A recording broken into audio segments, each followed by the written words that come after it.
গাজা দখলের খেলায় মেতে যেভাবে নির্বিচারে ফিলিস্তিনিদের হত্যা করছে ইসরায়েল, ঘরবাড়ি গুড়িয়ে দিয়ে বাস্তুচ্যুত করা হচ্ছে গাজাবাসীদের, দেওয়া হচ্ছে না খাবার, পানি ও চিকিৎসা, এমনকি রেহাই পাচ্ছে না নিষ্পাপ শিশুরাও, তা নাড়িয়ে দেবে যে কোনো বিবেকবান মানুষকেই। আর সেই বিবেকের তাড়নায় ইসরায়েলের বিরুদ্ধে বিক্ষোভ করতে নেমে এবার যুক্তরাজ্যে গ্রেফতারের শিকার হতে হয়েছে শতাধিক ফিলিস্তিনপন্থীকে।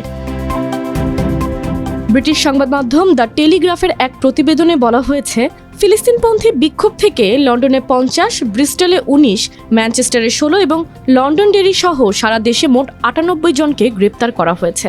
এছাড়া লন্ডন মেট্রোপলিটন পুলিশ জানিয়েছে, পার্লামেন্ট স্কয়ারে প্যালেস্টাইন অ্যাকশনের সমর্থনে প্ল্যাকার্ড প্রদর্শনের জন্য 55 জনকে গ্রেপ্তার করা হয়েছে, যাদের সন্ত্রাসবাদ আইন 2000 ধারা 13 এর অধীনে গ্রেপ্তার করা হয়েছে।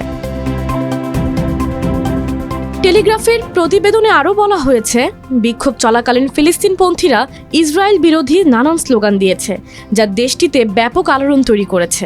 এদিকে ফিলিস্তিনপন্থীরা যখন ইসরায়েল বিরোধী স্লোগান দিচ্ছিল, তখন ইসরায়েলপন্থীদেরও পাল্টা স্লোগান দিতে দেখা গেছে, যেখানে তাদের দাবি ফিলিস্তিনে জেনোসাইড হচ্ছে না। হঠাৎ যুক্তরাজ্যে এমন বিক্ষোভের কারণ হিসেবে জানা যায়, যুক্তরাজ্যের এমপিরা গত সপ্তাহে ব্রিটিশ পার্লামেন্টের নিম্নকক্ষ হাউস অফ কমন্সে ভোটের বিশাল ব্যবধানে প্যালেস্টাইন অ্যাকশন নামের এই সংগঠনকে সন্ত্রাসী সংগঠন হিসেবে নিষিদ্ধ করে। আর এই নিষেধাজ্ঞা প্রত্যাহারের দাবিতে যুক্তরাজ্য জুড়ে শুরু হয় বিক্ষোভ, যার জেরে গত কিছুদিন ধরেই গ্রেপ্তার অভিযান চালাচ্ছে দেশটির পুলিশ। এদিকে ফিলিস্তিনপন্থীদের আগেই সতর্ক করেছিল মেট্রোপলিটন পুলিশের ডেপুটি অ্যাসিস্ট্যান্ট কমিশনার অ্যাডেলেকান। তিনি জানান, যারা প্যালেস্টাইন অ্যাকশনের প্রতি সমর্থন জানাচ্ছেন তারা অপরাধ করছেন এবং তাদের গ্রেপ্তারের সম্ভাবনা অত্যন্ত বেশি। সন্ত্রাসবাদ আইনে গ্রেপ্তারকারীদের 14 বছরের সাজার কথাও জানান তিনি। সেই সঙ্গে ফিলিস্তিনিপন্থী স্লোগানের পরিণতির কথা তুলে ধরেন এই পুলিশ কর্মকর্তা।